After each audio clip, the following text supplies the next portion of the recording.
Hi అండి, welcome back to my channel Maruti talks and classes. అందరికీ నమస్కారం అండి.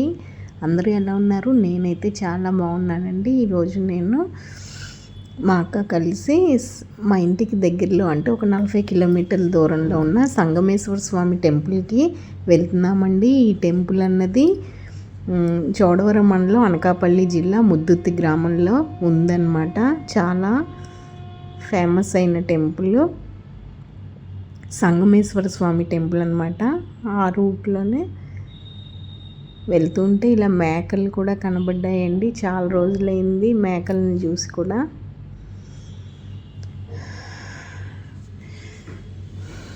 పల్లెటూరు అంటే మరి ఇలాంటివి మేకలు గొర్రెలు అన్నీ కనబడతాయి కదండి. అలాగే ముఖ్యంగా పొలాలు కూడా చూడండి ఎంత బాగున్నాయో. పాకలు చూసి అయితే చాలా రోజులైందండి.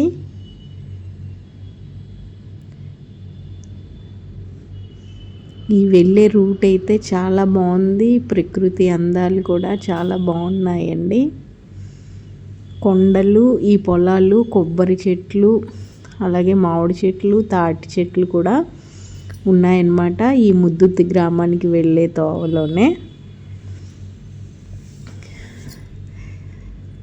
చూడండి ఎంత బాగుందో, చాలా ఆహ్లాదకరంగా ఉంది కదండి. ఇంకైతే మనం టెంపుల్ దగ్గరికి వచ్చేసామనుకుంటాను. అదిగో వచ్చేసామండి. ఇది చాలా చాలా అంటే ఊరికే పల్లెటూరులోనే ఉంటుంది కానీ చాలా ప్రసిద్ధి చెందిన దేవస్థానమేనండి. సంగమేశ్వర స్వామి దేవస్థానం అన్నమాట. ఈ గుడిని ఆనుకొనే త్రివేణి సంగమం అని ఇక్కడ నది ఉంటుందండి. దీన్నే దక్షిణ కాశీ అని కూడా పిలుస్తారండి ఈ సంగమేశ్వర స్వామి టెంపుల్ని. చాలా అంటే చాలా ఆహ్లాదకరంగా ఉందండి. కార్తీక మాసం కదా అని మేము వచ్చామన్నమాట. అది గుడి, ఇది నది, కొంచెం లోతు ఎక్కువగానే ఉంటుందట.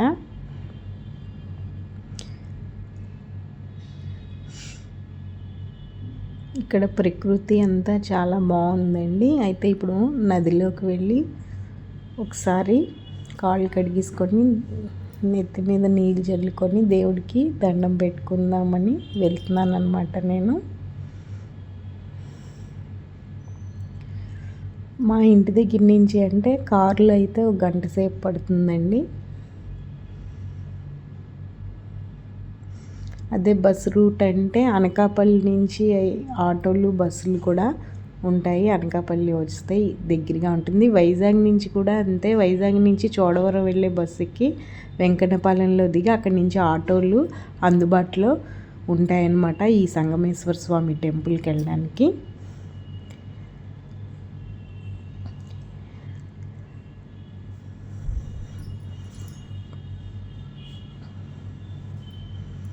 ఈ గుడిని బలరాముడు కట్టించాడట. గోవుని చంపినందుకు కట్టించారటండి ఈ గుడి.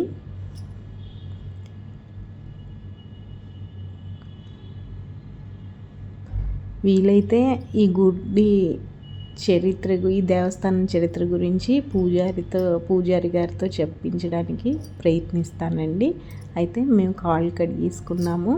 ఇప్పుడైతే గుళ్ళోకి వెళ్దామండి. ఇక్కడి నుంచి ఇసుక అన్నీ కూడా తీసుకెళ్తారండి, అంటే ఇల్లు కట్టుకోవడానికైనా. ఇది గుడి ఆవరణ అన్నమాట. మేము ఇప్పుడైతే గుడికి వెళ్తున్నాం. అదిగో సంగమేశ్వర స్వామి దేవస్థానం అన్నమాట. ఇక్కడ రాసింది శారదా నది త్రివేణి సంగమం అన్నమాట. ఇది కొంచెం లోతు ఎక్కువగానే ఉంటుందండి.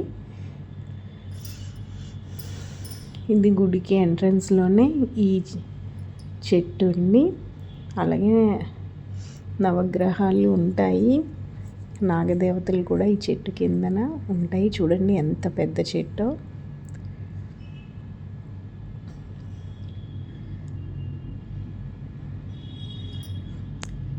ఇలా వెళ్ళినా కూడా మనకి ఆ ఏట్లోకి అంటే ఆ నదిలోకి వెళ్తాము. మెట్లు ఉన్నాయి.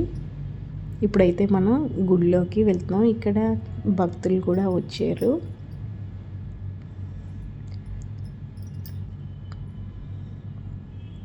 ఇది గుడి ఆవరణ అన్నమాట.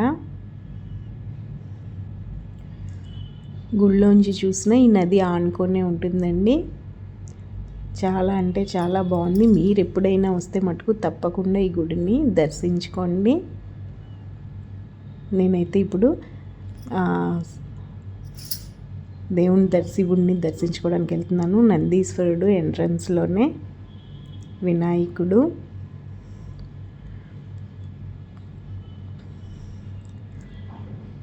ముందుగా నేను కుంకుమ పెట్టుకుంటున్నాను. అదిగోనండి ఈశ్వరుడు, సంగమేశ్వరుడు అన్నమాట.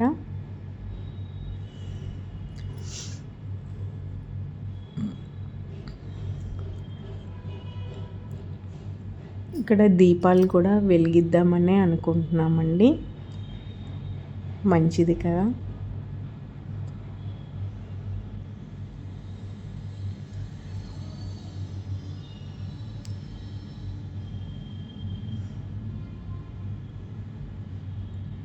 గుళ్ళోని దీపాలు వెలిగించాము, అలాగే నదిలో కూడా వదులుదామని అనుకుంటున్నాము.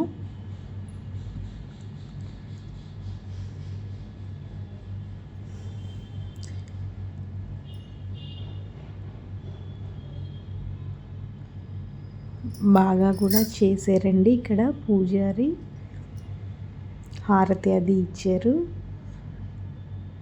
మేము వచ్చేసేకల్లా ఇప్పుడైతే 3 అయిందండి మధ్యాహ్నము.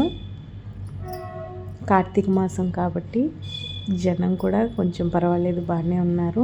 చెప్పండి. ఇప్పుడు 5 పురాతనమైన ఆలయం, తర్వాత బలరాముడు కట్టిన ఆలయం. 5140 సంవత్సరాలు అవుతుంది ఈ గుడి పెట్టి. ఈ బలరాముడు 108 ఆలయాలు కట్టాడు. ఈ 108 ఆలయాలు సోడవరం గౌరీ శంకర ఆలయం, అర్ధనాథేశ్వరుడు, తర్వాత ఏమో సంగమేశ్వరుడు, సింహాచారం, ఇవన్నీ కలిపి 108 ఆలయాలు కట్టాడు. ఈ గోగులు చంపిన పాపానికి బలరాముడు గోగులు కొట్టేశాడట. కొట్టినందుకు గోగు చనిపోయింది. ఆ గోగు చనిపోయినందుకు ఈ గురువేషం వేసాడు కృష్ణుడు గురువేషం వేసి 108 ఆలయాలు కట్టించాడట. ఈ 108 ఆలయాల్లో లాస్ట్ ఆలయం. ఇది తెల్లారిపోయింది అనుకొని ఇంకా దొంగోడు కూర్చుతాడంట. నారదుడు కూర్చి కానీ తెల్లారిపోయింది అనుకొని ఇంకా అది కానీ కన్యస్వామి. విన్నారు కదండి ఈ గుడి దేవస్థానం యొక్క చరిత్ర. ఇప్పుడు మేము నదిలోని దీపాలు వదలడానికని ఒత్తులు రెడీ చేసుకుంటున్నాము. మేమైతే ఒత్తులు ఒకటి తెచ్చామండి. పూజారి గారే నెయ్యి ప్యాకెట్లు ఇచ్చారనమాట. దానికి డబ్బులు ఇచ్చేసాము. నేను మా అక్క నదిలో వదలడానికి వెళ్తున్నాము. ఎలాగ వచ్చాము కదా అని, కార్తీక మాసం ఇలా వదిలితే మంచిది కదా అని వదలడానికి వెళ్తున్నాము.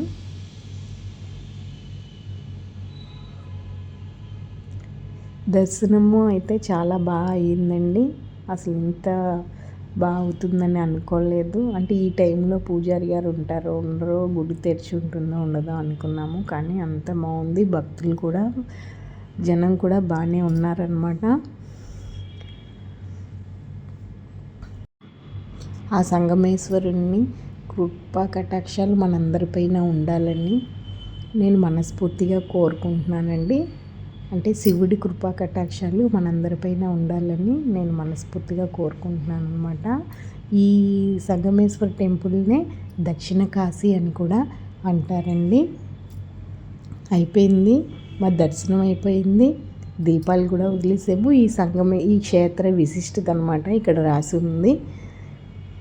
అయితే మేము ఇంటి నుంచి వచ్చినప్పుడే కొంచెం పులిహార, బూర్లు కూడా తయారు చేసుకొని వచ్చామండి. ఈ దర్శనం అయిపోయాక అలా పిక్నిక్లా కూడా ఉంటుంది, ఇక్కడ కూర్చొని తినచ్చు అని. ఎందుకంటే ఇక్కడ వాతావరణం, చెట్లు అన్నీ కూడా చాలా బాగున్నాయని కొంచెం చేసుకొని వచ్చామన్నమాట. ఇప్పుడైతే దర్శనం అయిపోయింది కాబట్టి ఇంకా అవి తినేసి ఇంటికి బయలుదేరిపోవడమేనండి. ఈ వీడియో కానీ మీకు నచ్చితే ప్లీజ్ లైక్ చేయండి, మా ఛానల్ సబ్స్క్రైబ్ చేసుకోండి. మీరు కానీ ఎప్పుడైనా ఇలా విశాఖపట్నం వస్తే తప్పకుండా ఈ క్షేత్రాన్ని దర్శించండి. ఓకే, థ్యాంక్ యూ అండి.